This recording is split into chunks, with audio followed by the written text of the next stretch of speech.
episode of Operation Mustangs and More.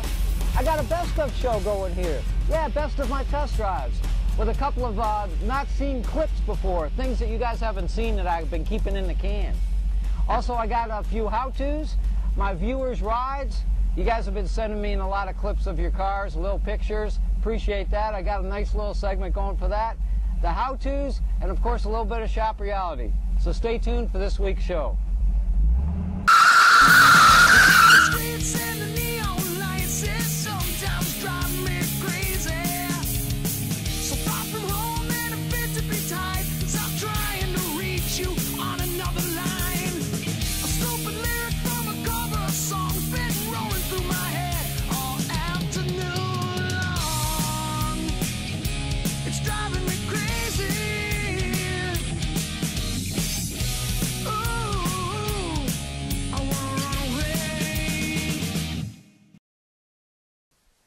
You know, now that I'm in my 21st show, the show itself has evolved into different things. I have my test drives I do now. Of course, I have my how-tos I do now. I have my viewers' ride segments that I have now. And it's evolved into something that I think most of the viewers like.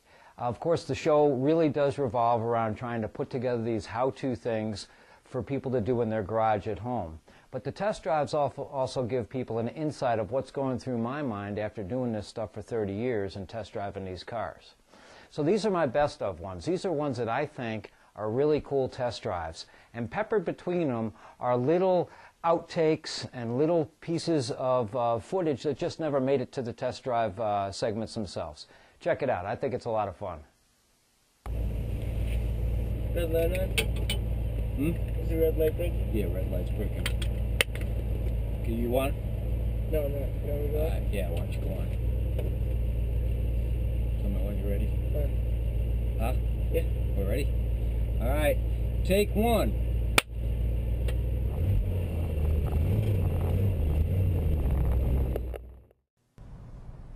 I'm out on a test drive on this 64.5 Mustang, and it's got a few issues. Number one, as you can see by the steering wheel, I'm going straight, yet the steering wheel looks like it's making a left turn. So there's something going on there with the front end alignment. It's got some rattles and squeaks in the back end I can hear of it. It actually travels down the road pretty straight though, it's not too bad. A few wind leaks, not a bad old horse at all. This is a pretty good car. I think we should be able to straighten out whatever we got here.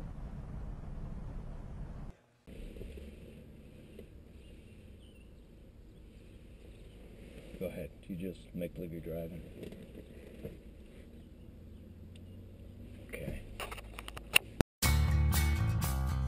You know, if you're keeping an eye on my show, Operation Mustangs and More, you would have saw in my last episode that I had a company send me an adapter kit that would allow you to put a 5-speed transmission behind an old Mustang engine. And I tell you what, does it work phenomenal. You know, the one thing I like about my job, I'm not sitting behind a desk.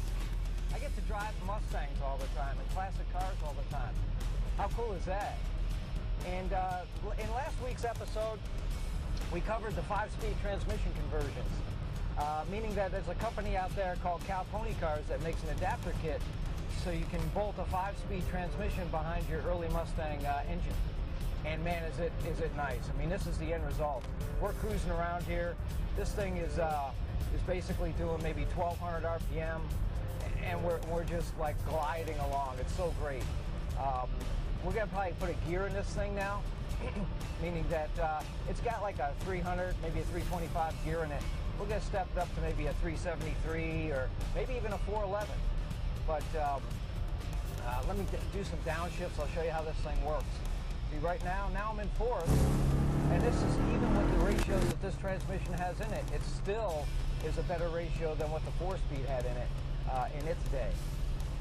But let me run it through its paces a little bit over here. Get a little chance. This is so cool. This happens to be like a Shelby lookalike that we put together a few years back, and body and paint was definitely better than whatever Shelby did. Not that the guy didn't do a good job, it's just that, you know, technology has come a long way.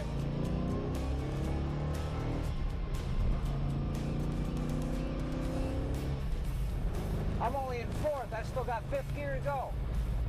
Now we're in fifth. And I'm just gliding. So potentially this car, the way it is now, it could go on the highway and go like 140 miles an hour. I mean, it's so great.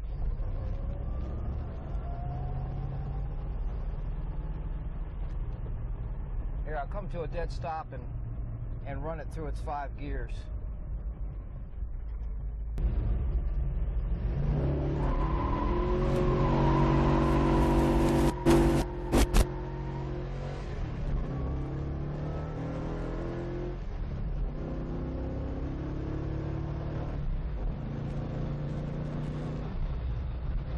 Fourth gear right there, fifth gear. That's what I'm talking about. The 5-speed conversion is definitely the way to go in these old Mustangs, especially if you want to have a lot of fun.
Are you on back there, sound? No, I'm not. Sound isn't. Seatbelt on. Okay, we ready? Ready? I'm recording now. Okay. Take one.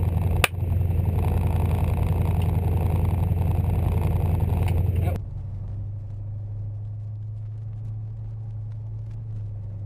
Well, every week I try and test drive a car, and this week we're in a 70 Mach 1 that I modified. You know, it's kind of a resto mod. It's got really built 351 Cleveland that we put together a few years ago. This thing's got, I don't know, probably 400 horsepower. I put together a really nice C4 for it. Some people might be thinking, what, a C4? Well, you know, C4s can be put together pretty bulletproof. The problem with putting together the C6s is that they're heavy transmissions. And the FMX, forget about the FMX. It's a cast iron transmission. It's not really a performance thing. It's meant for like Torino station wagons and stuff. But the C6 and the C4 are the way to go. Well, I decided to put together a C4 because of its lightweight. Got like a 3,000 stall in this thing. And nice little shift kit. The other thing we did with this car, we geared it, so it's got like a 373 gear in it, but it's also got rack and pinion steering. So this thing is so dynamite to steer down the road. I mean, you know, it's just going straight down the road like you would not believe. And it, you know, it handles like it's on rails. Now that is one thing that's a good thing too. Sometimes it's not too overkill, but it really handles nice on this car. The inside of the car, we got a nice cross between originality and guys almost hitting me. People are driving over here. Got a nice cross between originality and resto mod, meaning that it's pretty much stock on the inside of the car. The gauges, he wanted a little bit of a different gauge thing, so we did like a silver tone around the gauges. But other than that, he's even got a stock AM radio in this thing. Got the Rotunda style hood tachometer on it, which those things look so cool when they're sitting out there. Car passes by with the hood tack, is really cool looking. But they're not real accurate, man. If you're going to go out there and you're going to get a Rotunda or one of these style tachometers, don't buy it for its accuracy, buy it for its look. And that's the way a lot of the parts are that are out there for these classic cars. They look the part, but they don't necessarily play the part. And this is a good example of one of those things that looks the part, but doesn't play the part. And I'm enjoying this. Shaker hood scoop. Got the grabber orange color. I mean, this is about as best as they get. 70 miles, Magna 500 wheels. But we're on my usual test track road here. We'll get to a little spot where we can light them up a little bit. We just broke it out for springtime here, so I'm dialing a few things in. You know, you let a car sit and things change. You gotta reset timing, and you gotta reset carburetors, you gotta do all sorts of stuff. And no exception here. But I'm not gonna beat the heck out of it. We're just gonna lay into it a little bit.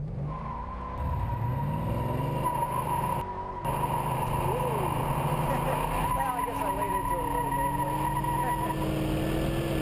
But see, that's the lightweight of that transmission helping that out.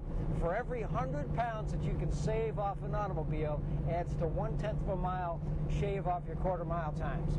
Keep that in mind. That's why guys take windows out of their cars and empty their doors. The less weight, the faster the car will go. Same thing with the trans. You run a C4 trans, you could probably take 1/10 off your quarter-mile time as opposed to running a C6 or even an FMX. But yeah, this thing lights them up pretty good. We got to do a little turnaround over here, so I might have to do that again. But you know what? That tells me that I got this thing lit up pretty good. It's dialed in pretty good. Oh yeah.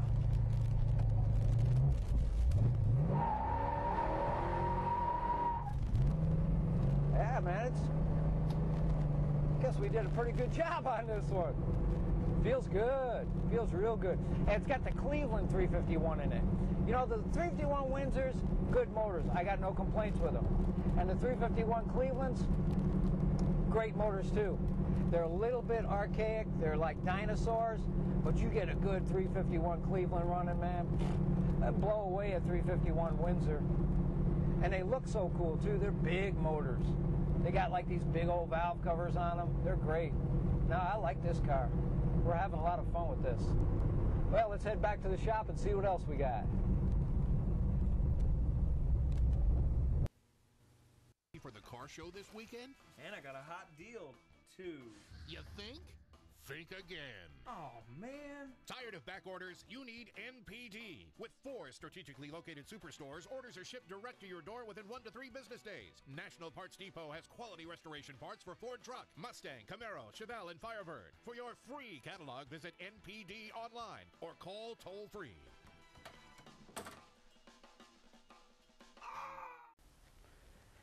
You know, there's a lot of these shows like mine out there that'll tell you how to like do big transmission jobs and big engine jobs and suspension jobs and cutting frames off and things like that. And hey, that's all fine and dandy. But most guys in their garage at home can't do that kind of stuff. They don't have the tools for it. They don't even want to do it. They want to just work on their car and do some small things to it. So my show revolves around doing things that most guys in their garage could probably handle. One of the things in particular is a door lock knob ring. Yeah, a door lock knob ring. These are those things when you're going down the road or rattling over here. Your wife's saying, honey, what's this thing rattling in your door? Well, what it is this little ring that goes around the door lock knob. And over time, the little plastic ears on it break.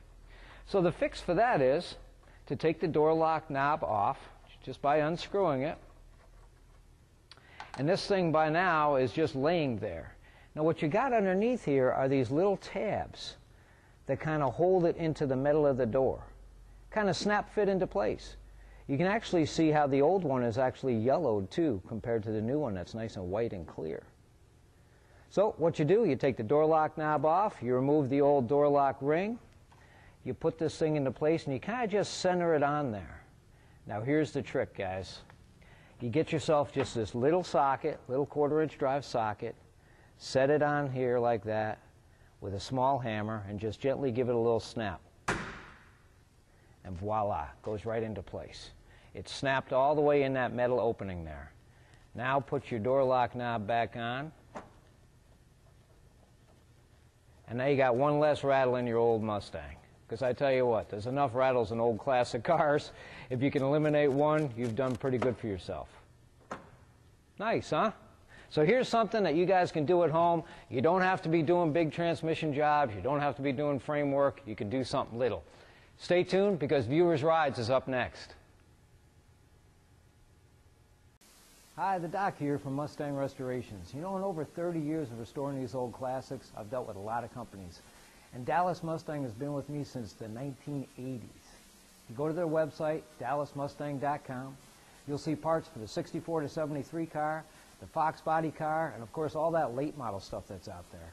And for you guys that have a late model Chevy or Dodge sitting next to your pony in the garage, they got stuff for that too. Their phone number, 1-800-MUSTANG. How cool is that?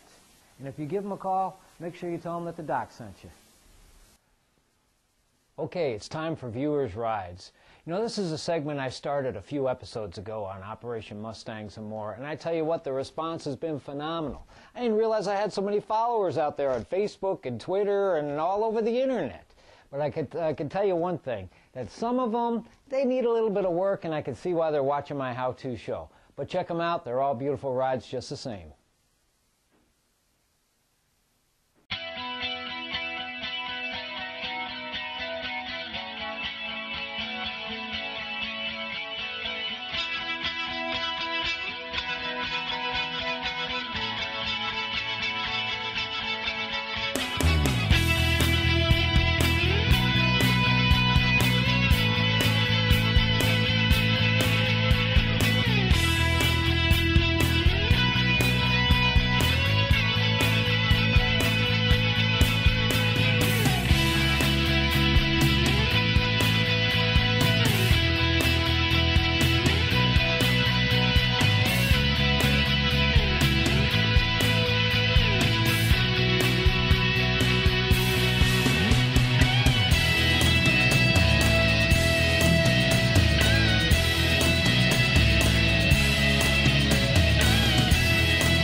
You know, I'm really a restorer of classic cars. I'm not an actor. I'm not somebody that has gone to acting school or has gone to any type of schooling at all for something that I'm doing here with this show.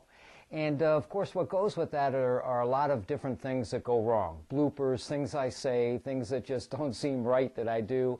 And I got quite a few of those bloopers that I've put together here as a little montage of things for you to see.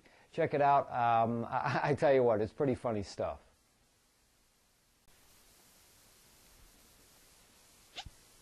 Checking the pulse on all my cars in my shop, and this week's shop tour, let me show you what's going on. We got a lot of stuff happening this week. I got this 60... Stand back over there again. I don't know what's going on today. Checking the pulse, making my rounds on all the cars in my shop, and it's time for this week's shop tour. Damn it. Frickin' heater went on.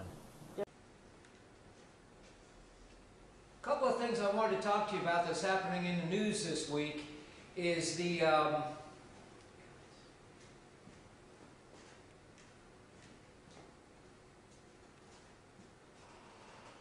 okay, what's happening in the news this week? There's a lot happening out there in this world today, man. There's all sorts of stuff.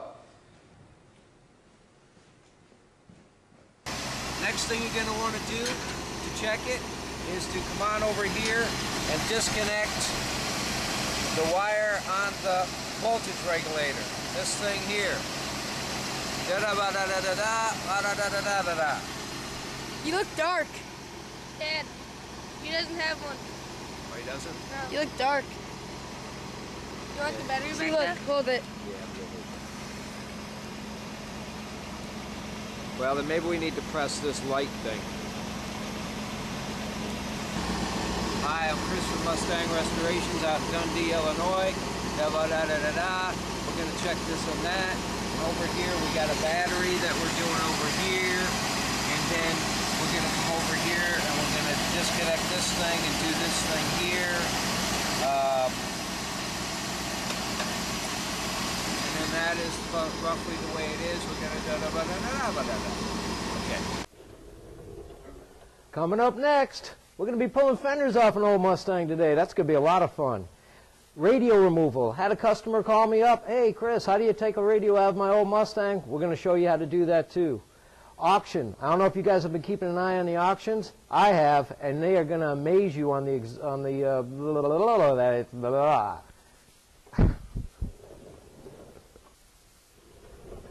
Coming up next, I got a fender removal thingy. That didn't work.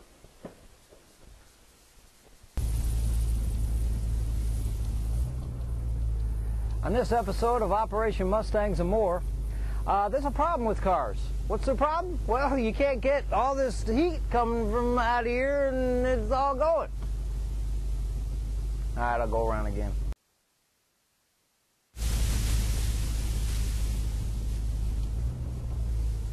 On this episode of Operation Mustangs and More, I had a company called Specialty Automotive send me some cool insulation padding that goes on the floor pan and the firewalls of a classic car or even your newer car. Try and keep that sound and heat out.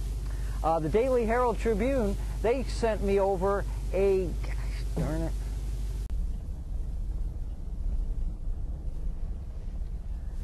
On this episode of Operation Mustangs and More, we're going to show you how to line doors on an old car. You know, it doesn't matter whether it's a Mustang or a Toyota or a Camaro or whatever it is. I'm going to show you what the alignment process is all about. And it's also finally convertible top season, man. I've been waiting for this, and I'm going to go back around one more time. We're going to do this again.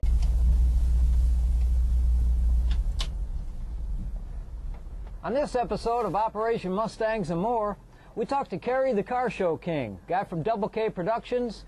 He's the one that puts on all the car shows and cruise nights.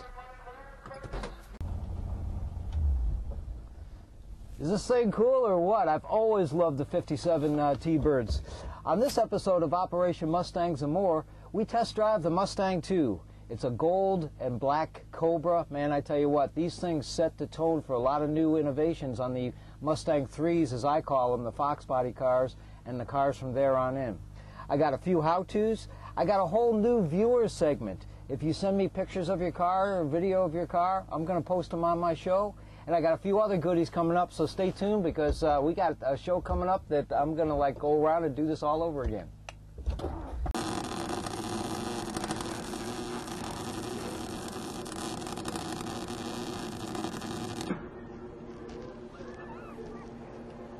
You know, in over 30 years of rebuilding old classic cars, we've done a lot of welding here at Mustang Restorations.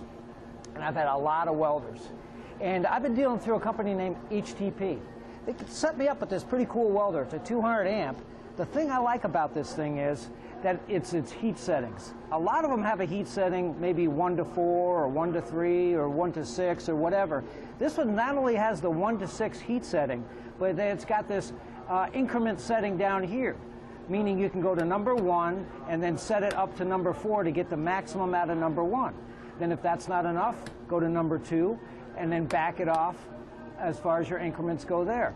So I've been dealing with some pretty thick steel today, so I got up to number 5 and I've dialed into number 3 down here. So I like that. You can dial it in. They carry a full line of not only welders but plasma cutters. Also the accessories that go along with those things. So go on their website, usaweld.com, and check out all the stuff they got. Pretty cool place to be.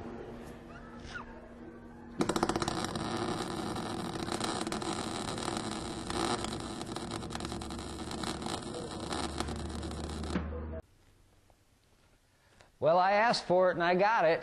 You've been sending me in videos of problems you're having with your cars. Got a gentleman named Kevin who's got an 87 Mustang convertible. He's having a little issue with the sealing around his windshield. Check it out. I'll try and answer the question.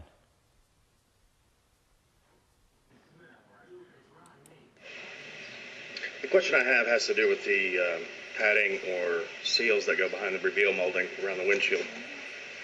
This is my interpretation from the documentation that I have. The documentation references a 52-inch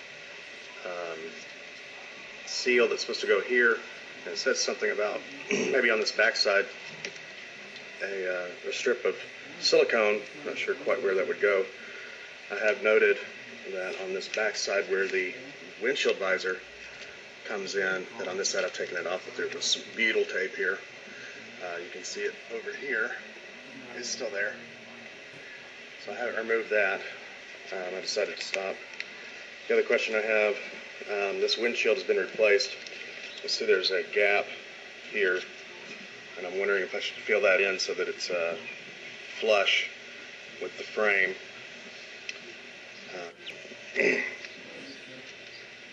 Documentation also states that here it's supposed to go, well actually I don't know that, for the reveal molding that goes on the sides.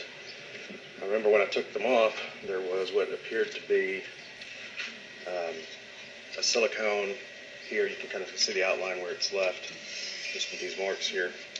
So I want to make sure I get that right, but it didn't go down the full line. It was just in that one area. So that's that side. And here's the documentation here. You'll see the 52-inch weather seal. It doesn't state part number. Documentation also states that based upon production variances, these things apparently are custom, and no two are alike. And so trial and error, and take it slow. And so I'm looking for any help so I don't have to take this apart a whole bunch of times. Thank you very much. What Kevin has going on here is the windshield itself has been set into place on the windshield frame opening. By design, it's supposed to have that little crevice or a little area between the edge of the glass and the windshield frame that's empty like that. That's just in case water does get in there. It has a way of exiting out and going down the sides.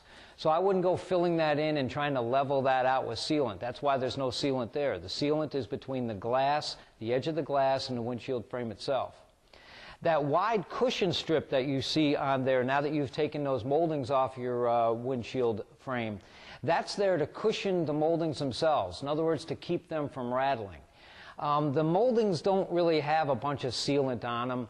The little edge of the windshield frame where the seams of the windshield frame have been welded together up at the top corners, yeah, put a little sealant there. But as far as the moldings go, they're not really like sealed in like you would think. Every edge is sealed in. They get clamped in, they're screwed into place, and their tight fit is really what keeps most of the water out.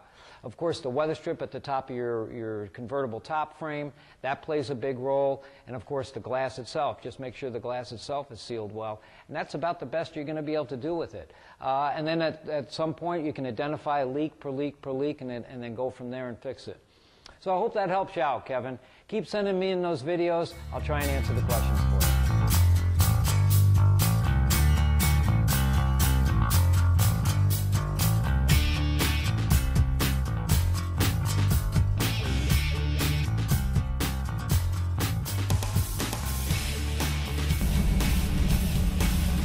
Well, thanks for watching this episode of Operation Mustangs and More.